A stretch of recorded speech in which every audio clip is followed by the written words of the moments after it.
وصحبه ومن تبعه بإحسان إلى يوم الدين أما بعد. Alhamdulillah, syukur kepada Allah Subhanahu wa taala. Takbir Allah yang sejak zali Allah taala lahirkan, Allah taala jadikan kita untuk sama-sama sambung belajar ataupun mengkaji ilmu fikih khasnya dan ilmu agama yang lain. Amin. Seperti biasa, kita mulakan dengan selawat Ibrahimiyah. Kita baca bersama-sama. Allahumma salli ala Muhammad wa ala ali Muhammad kama sallaita ala Ibrahim wa ala ali Ibrahim wa barik ala Muhammad wa ala ali Muhammad kama barakta ala Ibrahim wa ala ali Ibrahim fil alamin innaka Hamidum Majid. Sebelum kita masuk kitab Ilmu Penuntut, suka untuk saya kongsikan pemberian ilmu daripada kitab Al-Jawharul Mawhub wa Nabihatul Qulub oleh Syekh Ali bin Abdul Rahman Al-Lantani, iaitu ambilan daripada kitab Rubabul Hadis, Saripati Hadis bagi Syekh Al-Alim Al-Alamah Jalaluddin Abdul Rahman As-Suyuti. Surat 16. Tetapi tak dapat tiada bagi hamba itu daripada beramal dengan ilmunya, kerana banyak hadis yang mencela akan ulama yang tiada beramal dengan ilmunya, seperti riwayat daripada Sayyidina Umar bin Al-Khattab radhiyallahu anhu berkata, aku dengar Rasulullah sallallahu alaihi wasallam bersabda bahwasanya orang alim apabila tiada beramal dengan ilmunya, melaknat akan dia oleh ilmunya di dalam rangkanya, dan melaknat akan dia oleh tiap-tiap suatu yang naik atasnya matahari, dan menyurat malaikat hafazah tiap-tiap hari di materi atas suratannya ini, hamba yang putus asa dari rahmat Allah. Hai hamba Allah yang mensia-sia akan segala hak penghulunya, hai orang yang tiada beramal dengan ilmunya, atas engkau laknat Allah. Maka apabila mati ia dicabut Allah akan rohnya atas ketiadaan syahadah, dan diharamkan mati atas beriman. A'adzanallahu min dzalik. Minta lindung kita daripada Allah daripada demikian itu. Dan lagi sabda Nabi sallallahu alaihi wasallam, artinya inna asyaddan nasi azaban yaumal qiyamati alimun lam yanfa'hu ilmuhu. Artinya lebih kurang bahawasanya yang terlebih sangat manusia siksa pada hari kiamat itu orang alim yang tiada memberi manfaat akan dia ilmunya, iaitu tiada mengamalkannya dengan ilmunya. Meriwayatkan dia Tabrani dan Baihaqi. Dan lagi kata Ibnu Ruslan, wa alimun bi ilmihi lam ya'malan mu'adzabun min qabli abidil wasan. Maka orang alim yang tiada mengamalkan dengan ilmunya disiksa akan dia dahulu daripada kafir yang menyembah berhala. Kata Imam Al-Ghazali rahimahullahu ta'ala, al-ilmu bila amalin jununun wal amalu bila ilmin la yakunu. Artinya ilmu dengan tiada amal itu gila, dan amal dengan tiada ilmu itu tiada ada, iaitu tiada sah. Baik, ini penting untuk kita belajar dan mengamalkan ilmu yang kita sudah pelajari. Namun bukanlah maknanya di sini kalau macam tu ustaz, orang yang tak beramal dengan ilmunya lagi teruk, lagi disiksa awal dahulu daripada menyembah berhala. Sebab itu adakah maknanya kita lebih baik jangan berilmu? Tidak. Sebab orang yang tidak beramal dengan ilmunya itu memang dicela. Tetapi orang yang beramal tanpa ilmu itu tiada ada, kata Imam Al-Ghazali, yang ini tiada sah. Sebab tu ilmu kita wajib pelajari, ilmu yang fardu ain, iaitu tauhid, fikih dan tasawuf. Dan setiap ilmu tersebut pun ada had-hadnya lah, yang fardu ain, dan lebih daripada had yang fardu ain dia jadi fardu kifayah. Itu tiga ilmu yang fardu ain: tauhid, fikih, tasawuf. Kemudian ilmu-ilmu yang lain masuk dalam ilmu fardu kifayah, termasuklah ilmu akademik, bahasa Melayu, bahasa Inggeris, matematik, sains dan sebagainya. Jadi mudah-mudahan dapat kita amalkan dan sampaikan insya-Allah.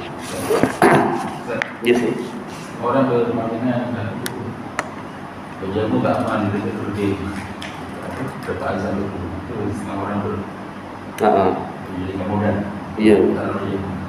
Jadi maknanya jangan sampai kita beranggapan lebih baik tak ada ilmu daripada ada ilmu, bukan begitu maksudnya menujulah kepada yang berilmu dan beramal. Kalau kalaulah kita tahu antara masa hidup kita ni cukup berapa minit, berapa jam, berapa saat, ada boleh pilih satu saja, nak beramal ke nak menuntut ilmu, maka menuntut ilmu tu lebih utamalah. Kecuali yang penunaian kewajipan yang ada masa lah, solat fardu, cari nafkah. Selain daripada itu, memang lebih afdal menuntut ilmu. Kenapa? Sebab amal tanpa ilmu itu tiada sah, kata Imam Ghazali. Tiada ada. Adanya macam tak ada. Itu kata ilmu Imam Al-Ghazali itu imam ahli sufi, ilmu tasawuf, imam tasawuf. Maksud saya yang kita dengar itu satu golongan lah dijadikan sebab kerana itu awak ilmu tak ada amal. Jadi antara sebab kata Dr. Selamat, antara sebab orang tak nak belajar, nanti ada ilmu tak nak amal. Tapi mereka ni mana nak belajar? Yang sebenarnya itu cuma alasan, bukan dia sebenarnya memang tak nak belajar pun. Jadi jangan nak si budaya, tak nak si budalih je lah ceritanya, kan. Baik, mari kita sambung kitab Imam Penuntut pada menguraikan yang khusus. Yang kedua, melepas bab ar-rahmi, termasuk bab syarikah.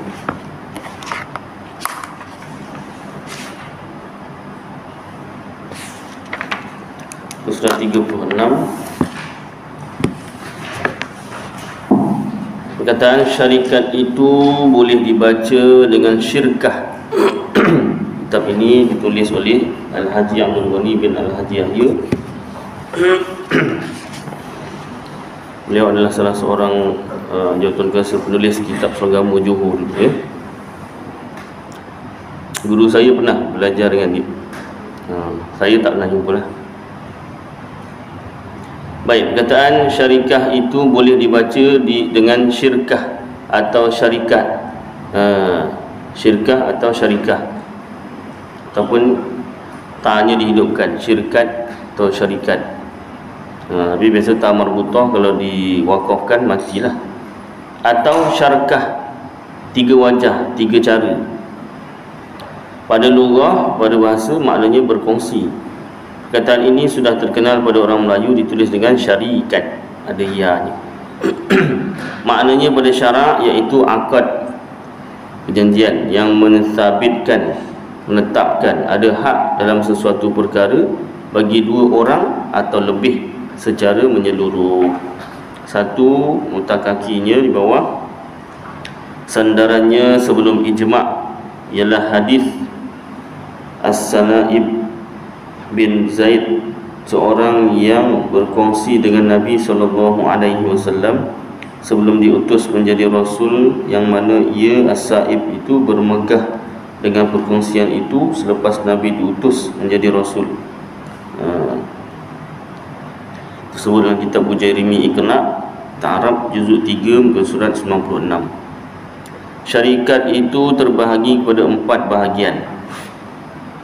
Pertama, syarikat tubuh badan, disebut syarikah abdan, iaitu dua orang berkongsi bersama-sama bekerja dengan tubuh badannya, iaitu dengan tenaga bersama.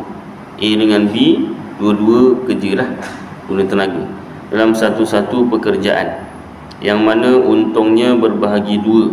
sama ada pekerjaan itu satu macam seperti kedua-duanya kerja menjahit, atau berlain macam seperti seorang bekerja menjahit dan seorang lagi kerja memotong gunting. Syarikat ini tidak sah dalam mazhab kita Syafi'i kerana bukan berkongsi harta, sedang tenaga itu tidak sama dan sah dalam mazhab Hanafi. Habis macam mana? Kalau nak buat juga, kita taklidlah mazhab Hanafi. Boleh ke? Boleh. Sebab dalam Islam ini mazhab dari segi fikih ada 4 yang diterima dan 4 yang diterima. Diterima tu kenapa? Adakah hanya ada 4 mazhab dalam Islam? Tidak. Mazhab dalam Islam dari segi ilmu fikih ni lebih daripada 4. Kalau tak silap 7. Tetapi 4 yang diterima kerana 4 ini ada dokumentasinya, ada penulisannya. 3 lagi tu tak didokumentasikan, tak ditulis. Contoh mazhab Imam Abu Sufyan Al-Thawri. Itu mazhab dia mazhab fikih tapi tak ditulis, mulut ke mulut lah. Tak tahulah ada lagi kitab yang mengamalkan.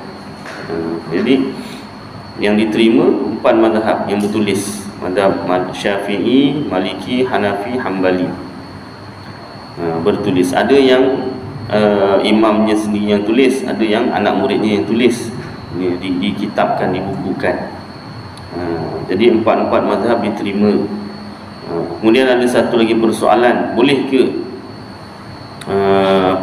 orang mazhab lain ikut mazhab lain? Boleh, dibenarkan. Dan semua ada satu perbezaan pendapat, bolehkah dalam satu ibadat, contohnya sembahyang, dicampur adukkan, wuduknya Syafi'i, sembahyangnya Hanafi, batal sembahyangnya Hambali contohnya kan, campur aduk dalam satu ibadat. Dalam mazhab kita Syafi'i itu dipanggil apa? Talfiq. Talfiq ni mencampur adukkan antara satu mazhab dengan mazhab yang lain dalam satu ibadat. Jadi dalam mazhab kita Syafi'i, talfiq ini tak dibenarkan. Kalau satu ibadat tu, contoh sembahyang, mulanya daripada wudu, maka daripada wudu, auratnya, sembahyangnya, rukun sembahyang, sunat sembahyang, sampailah beri salam, itu semua wajib dengan mazhab Syafi'i daripada awal hingga akhir, atau mazhab lain daripada awal hingga akhir. Itulah mazhab kita Syafi'i lah. Tetapi dalam mazhab lain dibenarkan talfiq. Maknanya wuduknya mazhab lain, sembahyangnya mazhab lain, perkara batal sembahyangnya mazhab lain, dibenarkan. Jadi ada kemudahan dekat situ. Malah ada hadis Rasulullah SAW pernah bersabda, lebih kurang mafhumnya, perpecahan umatku adalah satu rahmat. Maknanya perpecahan dari segi apa? Dalam kitab syarah hadis, perpecahan dari segi fikih, dari segi 4 mazhab ni lah. Ada ketika mazhab ini tak mampu nak diamalkan, amal mazhab yang lain. Yang penting beribadat. Mazhab-mazhab ni untuk beribadat. Kalau ada orang hidup dia pilih mazhab yang senang je semua hidup dia, sah tak ibadat? Sah kalau dia belajar. Dalam ibadat sembahyang yang paling senang, ibadatnya yang paling senang, contoh mazhab Maliki, auratnya kubul dan dubur saja. Senang. Melengging aja, bukan melengging. Kalau dah kubul dan dubur, bukan melengging lagi. Pakai dalam aja tu. Mazhab Maliki itu dalam kitab Fiqh ala Madhabil Arba'ah. Jadi kita bercakap tentang fakta lah, bukanlah dongeng ataupun reka cipta. Jadi maknanya dia pilih kalau ibadat itu dari segi aurat yang paling senang. Jadi contoh lain, kalau dari segi apa pula? Contoh kan orang dekat Afrika kan, Kebanyakan mazhab Maliki di Afrika lah, orang susah, negeri panas dan sebagainya. Jadi dia nak mengamalkan mazhab Syafi'i itu agak susah sedikit. Bukan susah sedikit, susah banyak tu. Nak cari menutup antara pusat dengan lutut tu, baik dia beli makanan. Makanan tak cukup. Kan? Jadi perpecahan dari segi umatku tu, perpecahan dari segi fikih satu rahmat. Maknanya orang miskin ke, orang kaya ke, negara miskin ke, negara kaya ke, boleh mengamalkan Islam. Cuma kita jangan terkejut. Jangan terkejut. Cuma ada beberapa golongan yang mengaku dia bermazhab selain Syafi'i. Dia duduk di Malaysia. Malaysia kebanyakannya mengamalkan mazhab Syafi'i, kebanyakan ibadat. Tetapi ada yang mengaku di Malaysia ni, ada yang mengaku dia mengamalkan selain mazhab Syafi'i, iaitu mengamalkan mazhab lainlah, Maliki ke, Hambali atau Hanafi. Contohnya dari segi ibadat, contoh kunut. Yang sunat dalam mazhab kita Syafi'i, doa kunut tu pun sunat, tak wajib. Jadi ada golongan yang mengaku dia mengamalkan mazhab lain, bukan mazhab Syafi'i. Jadi dia tak baca doa kunut. Doa kunut tu hanya harus sahaja, tak wajib. Kita pun tak wajib, sunat. Dari segi ibadat, baik kalau begitu jangan sampai dari segi tauhid lari daripada satu mazhab, iaitu mazhab Ahlus Sunnah wal Jamaah. Dari segi fikih awak boleh buat alasan lain daripada mazhab Syafi'i, tapi dari segi tauhid tak boleh lain daripada Ahlus Sunnah wal Jamaah, Asy'ariyah, Maturidiyah. Sebab terbukti keempat-empat mazhab Syafi'i, Maliki, Hanafi, Hambali, keempat-empat imam ini akidah mereka adalah Ahlus Sunnah wal Jamaah, Asy'ariyah, Maturidiyah. Bertepatan, walaupun dari segi masa, dari segi zaman, ada yang empat imam mazhab ini lahir dahulu daripada Imam Abul Hasan Al-Asy'ari dan Imam Abu Mansur Al-Maturidi, tetapi dari segi pegangan mereka sama. Pegangan mereka sama. Baik, hati-hati tuan ya.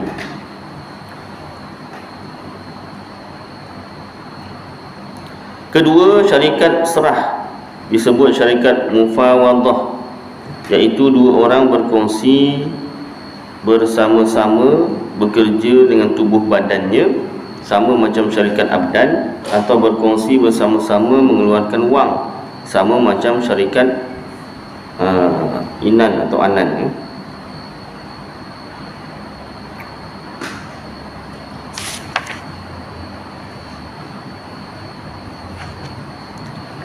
Yang ini bekerja bersama-sama manakala untung sama-sama mendapat dan rugi sama-sama menanggung.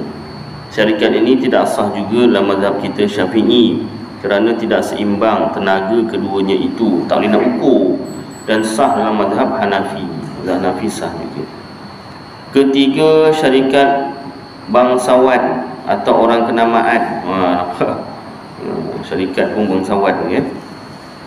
Disebut syarikat wujuh. Dua dekat situ nota kakinya, perkataan wujuh itu diambil daripada perkataan wajahah, maknanya kenamaan atau kebesaran. Maksudnya orang kenamaan atau orang besar, bukan diambil daripada perkataan wajhun yang bermakna muka. Sebut dalam kitab Ujian Rimi Iqna juzuk 3 muka surat 97. Iaitu seperti seorang bernama Jamil, Abang Jamil, membeli barang, Abang Jamil membeli barang. Katakanlah seperti kitab, contoh kitab, beli kitab lah. Seperti kitab berharga RM1,000. Kitab apa Ustaz RM1,000? Kitab tafsir, kitab syarah hadis, kan berjilid-jilid tu. Dan seorang lagi bernama Jalil. Ada nama Jalil dalam kisah hidup saya kan, Pak Jalil panggil. Arwah lah, arwah. Apa nama ni? Bernama Jalil. membeli barang seperti kain berharga RM1,000 juga. Kain apa ni? Kain mahal lah, ataupun kainnya banyak. Kemudian dicantumkan kedua-dua barang itu secara berkongsi. Cantumkan, mungkin dibungkus lah. Lepas itu kedua-duanya bersama-sama menjualkan kedua jenis barang itu, dan berapa untungnya dibahagi dua. Itu satu contoh. Atau seperti seorang kenamaan bernama Jamil. Jamil juga ambil barang daripada orang lain atas tanggungannya secara order tempah, dan diberikannya kepada seorang yang tiada kenamaan bernama Jalil biasa secara berkongsi, supaya menjualkan barang itu, dan berapa untungnya dibahagi dua. Itu cara yang kedua. Atau seperti seorang kenamaan dimasukkan namanya dalam syarikat secara share. Nanti kita sambung azan dulu.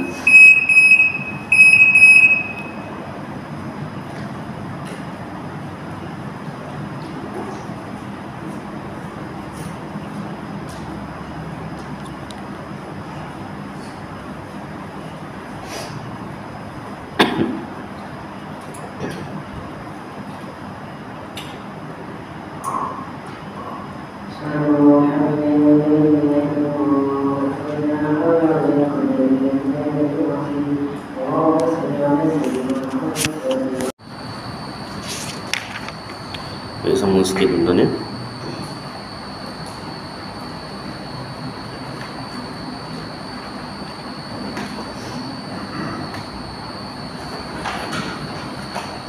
Atau seperti seorang kenamaan dimasukkan namanya ke dalam syarikat secara share kosong untuk menggunakan namanya sahaja. Orang kata ahli lelap ni, ahli lelap, dan dapat untung bersama. Maka syarikat wujuh ini tidak sah juga mazhab kita Syafi'i, kerana tidak ada kongsi dengan mengeluarkan wang je lah, yang mana tidak sunyi daripada ilat mengilat. Ilat tu alasan lah, mengilat tu cik alasan. Yang keempat, syarikat kelikir, macam kelikir pada hidung lembu. Kelikir-kelikir ni besi cincin kat hidung lembu tu, tak tarik lembu tu, disebut syarikat inan atau anan, iaitu dua orang berkongsi bersama-sama mengeluarkan modal, keluar duit sama, menjalankan sesuatu perniagaan dengan segala syarat-syaratnya dan rukun-rukunnya. Syarikat inilah yang sah. Yang dalam mazhab kita, syarikat yang sah tu kongsi modalnya. Rukun syarikat anan ataupun inan 5 perkara. Pertama, yang berakad pihak yang pertama, A. Kedua, yang berakad pihak kedua, B. Sekurang-kurangnya 2. Ketiga, perkara yang diakadkan, ma'qudun alaihi, syarikat apalah. Keempat, kerja, projek, apa pekerjaannya. Dan yang kelima, sirah, ijab kabul. Disyaratkan pada kedua-dua yang berakad hendaklah mereka yang layak berwakil dan menjadi wakil, kerana tiap-tiap daripada keduanya menjadi wakil kepada kawanan, sekalipun ia orang buta. Disyaratkan pada perkara yang diakadkan, iaitu modal, hendaklah ia daripada harta yang ada perbandingan. Seumpamanya seperti wang ringgit, modal kalau boleh duit lah. Tidak sah harta yang dinilai, seperti kain, modalnya kain, tak sah, kena duit. Dan binatang, dan ada izin dari salah seorang daripada keduanya kepada taulannya pada menjual dan membeli. Manakala modal itu hendaklah bercampur sebelum akad, sekira-kira tiada beza antara keduanya, jadi macam harta yang satu menyeluruh. Seorang 50,000, seorang 50,000 je, 100,000, campurlah. Dengan tidak disyaratkan sama banyak, malahan menurut kadar masing-masing. A tak mampu, A cuma 10,000, B 90,000, boleh campurkan jadi 100,000. Tentang untung atau rugi mengikutlah kadar masing-masing itu juga. Kalau yang 10,000 tadi, untungnya, kalau untung nanti 10% lah. Kalau yang 90,000 nanti untungnya 90%. ikut berapa persen gitu kan. Kalau apa nama ni, yang apa nama ni, 3 Abdul tu 25% gitu kan. Ikut persen masing-masing. Baik, disyaratkan pada sirah iaitu lafaz yang menunjuk ada keizinan pada berniaga. Dari itu tidak memada, tidak sah dengan kata kita sudah bersyarikat. Cakap begitu je tak sah. Sah je. Bahkan hendaklah disebut dalam perniagaan, kita sudah bersyarikat dalam perniagaan, seperti membuat rumah ini dan sebagainya. Ni dulu ceritanya cakap lisan gitu aja. Orang Islam kan cakapnya dipercayai. Sekarang tak boleh, kena bertulis. Tak ada apa nama ni, bukti, susah nanti ya. Disyaratkan pada kerja projek hendaklah ia ada maslahat kepentingan, boleh dijual dengan tunai dan dengan mata wang negeri, tidak dijual dengan harga yang murah sedang ada orang menawar lebih tinggi daripada harga yang hendak dijual. Tidak boleh dijual dengan berhutang dan tak boleh dengan mata wang negeri lain. Tidak boleh dijual dengan rugi yang banyak dan jangan dibawa berlayar. Jika barang itu boleh dibawa berlayar ke lain negeri. Tidak boleh diberi kepada orang menolong kerja dengan percuma.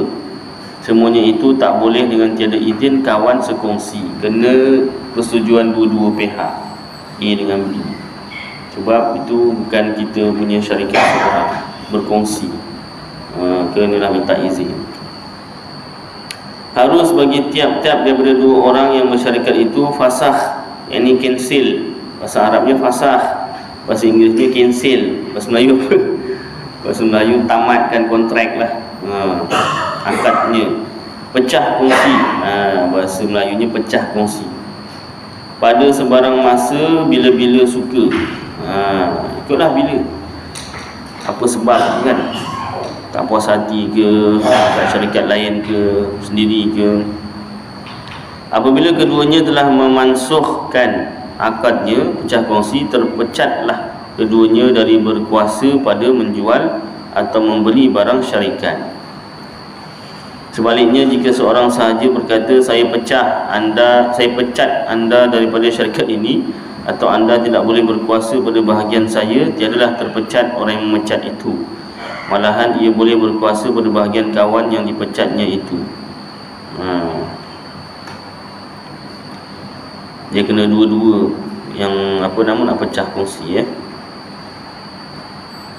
Dan lagi terfasah pecah kongsi syarikat dengan sebab mati salah seorangnya, atau gila, atau pitam yang kuat. Dalam perkongsian ini, jika berlaku keuntungan atau kerugian, kenalah dikira menurut kadar modal masing-masing. Jika keduanya sama-sama bekerja, kadar-kadar tu persen je lah. Jika keduanya sama-sama bekerja, tiba-tiba disyaratkan dengan lain daripada itu, nescaya binasa akadnya, janjiannya ketika itu. Ketika itu masing-masing terhak upah kerja sahaja. Segala jual belinya sah kerana ada izin. Barang syarikat dalam tangan salah seorang yang berkongsi itu sebagai amanah. Jika ia mendakwa sudah dipulangkan kepada taulannya, atau mendakwa rugi bahagian-bahagian atau binasa bahagian-bahagian, nescaya dibenarkan cakapnya dengan sumpahnya, dalam sumpah. Sebab kena ada hitam putih. Tetapi jika ia mendakwa binasanya dengan sebab yang nyata, seperti terbakar, padahal tidak ada orang yang tahu, kenalah ia membawa saksi yang menerangkan sebab itu. Lepas itu baru dibenarkan dia dengan bersumpah atas binasanya. Kena ada saksi pula. Sekiranya berlaku perselisihan antara keduanya, bagaimana berikut. Ada 3 jenis perselisihan. Macam mana ni? Biasalah manusia kan. Alif, yang pertama, kata kawan yang barang ada pada dia, barang ini saya punya.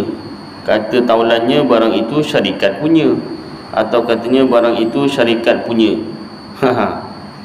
Dan kata taulannya, barang itu saya punya. Kedua-dua masalah ini hukumnya dibenarkan cakap orang yang barang itu padanya dengan sumpah. Yang pegang barang tu kena bersumpah, kemudian dibenarkan. Sumpah ni yang main-main lah. Dia bukan saya sumpah. Apa Yasin tak dia sumpah kena sebut perkataan sumpah wallahi wabillahi watallahi. Itu kalau bohong, nipu, terimalah balasan. Apa balasan Ustaz? Entah. Kalau orang buat cerita tu macam-macam lah, kan? Melanggar sumpah, badannya apa nama rosak ke, apalah macam-macam lah tu kan. Ya ke Ustaz? Jangan dicubalah. Kalau boleh jangan dicuba, sebab sumpah dengan nama Allah. Yang kedua, kata kawan yang barang itu ada pada dia, kita sudah berbahagi. Jadi apa yang ada pada saya ini saya punya. Kata taulannya bukan, malahan barang yang ada pada tuan itu syarikat punya. Dalam masalah ini hukumnya dibenarkan cakap kawan yang membantah itu dengan sumpahnya, kerana asal belum berbahagi. Dia macam sama tapi lain sikit. Ada asal masalah belum bahagi. Tetap kena bersumpah jugalah. Yang ketiga ataupun jika seorang daripada keduanya membeli suatu barang, katanya saya beli itu untuk syarikat atau untuk saya, kawannya mendustakan, tidak percaya, hukumnya dibenarkan cakap yang membeli, kerana dia lebih tahu qasad dalam hatinya. Ini tak payah sumpah ni. Baik, jadi pembalahan ni kena dua-dua yang nak buat syarikat tu kena tahu. Kalau tak, sampai bila memang tak selesai lah, kan? Jadi itu tentang syarikat. Jadi cukuplah kadar ni beberapa perkara. Itu dari dalam Islam lah. Syarikat dalam ilmu ekonomi lain pula. Yang ada sediaan berhad lain, apa lain kan, holding lah, apa benda tu kan, macam-macam. Itu lain lah masalahnya. Baik, cukuplah kadar ni. Mudah-mudahan dapatlah kita sedikit tentang ilmu syarikat. Rupanya dalam mazhab kita Syafi'i, satu je syarikat yang diterima, iaitu berkongsi modal. Yang berkongsi tenaga, berkongsi tiga lagi itu dalam mazhab kita Syafi'i tak sah. Tapi mazhab lain, iaitu mazhab Hanafi, sah. Boleh juga kalau kita nak taklid atau ikut mazhab selain mazhab Syafi'i, itu dibenarkan. Baik, mudah-mudahan jadi manfaat saya dan tuan-tuan. Kita amalkan sampaikan insya-Allah. Qul qouli hadza wa astaghfirullahal azim li wa lakum wa lisairil muslimin wal muslimat wal mu'minin wal mu'minat astaghfiruh wa ya fawzal mustaghfirin wa ya najatat taibin. Sallallahu tabaraka wa ta'ala ala khairi khalqi sayyidina maulana Muhammad wa ala alihi wa sahbihi wa baraka wa sallam. Subhana rabbika rabbil izzati amma yasifun, wassalamun alal mursalin, walhamdulillahi rabbil alamin. Taqabbalallahu minkum.